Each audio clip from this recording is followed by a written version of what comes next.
Praise lord. ఈరోజు నీ సహోదరుని నువ్వు ప్రేమిస్తున్నావా? మనస్ఫూర్తిగానే నీ సహోదరుని మీద నీవు ప్రేమ కలిగి ఉన్నావా? అలా లేకపోతే పరిశుద్ధమైన లేఖనాలు ఈ విధముగా సెలవిస్తున్నవి.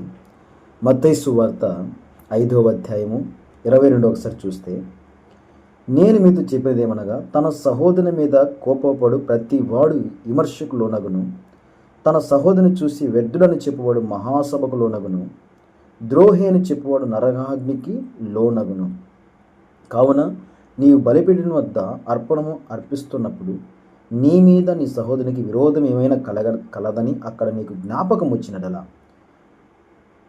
అక్కడ బలిపీఠం ఎదుట నీ అర్పణ విడిచిపెట్టి మొదట నీ వెళ్ళి నీ సహోదరితో సమాధానపడము. ఇప్పుడు నీకు నీ సహోదరునికి ఏదైనా వైరము కానీ, కోపము కానీ, లేదంటే మీ మధ్య మాట విభేదాలు కలిగి ఉండొచ్చు.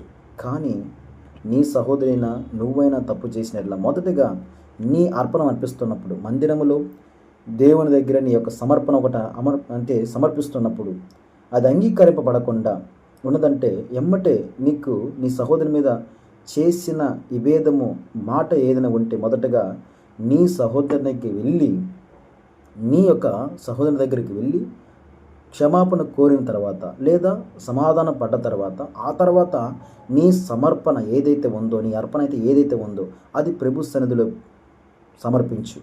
లేకుంటే అది నీ యొక్క సమర్పణ అంగీకరించబడదు. ఈరోజు చాలామంది పరిశుద్ధముగా బట్టలు ధరించి, తెల్లని వస్త్రం ధరించి ఉన్నప్పటికీ కూడా ఒకరికొకరి ప్రేమ లేని విధముగా ఉంటారు.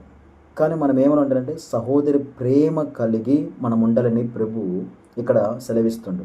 కాబట్టి నీ అర్పణ ఏదైనా సరే అది ప్రభు యొక్క పాద సన్నిధిలో పెట్టి అది అర్పించబడాలంటే మొదటగా నీకు కానీ నీ సహోదరునికి వైరం ఉంటే ముందు వెళ్ళి సమాధాన పడమని చెప్తుండు. హల్లెలూయా.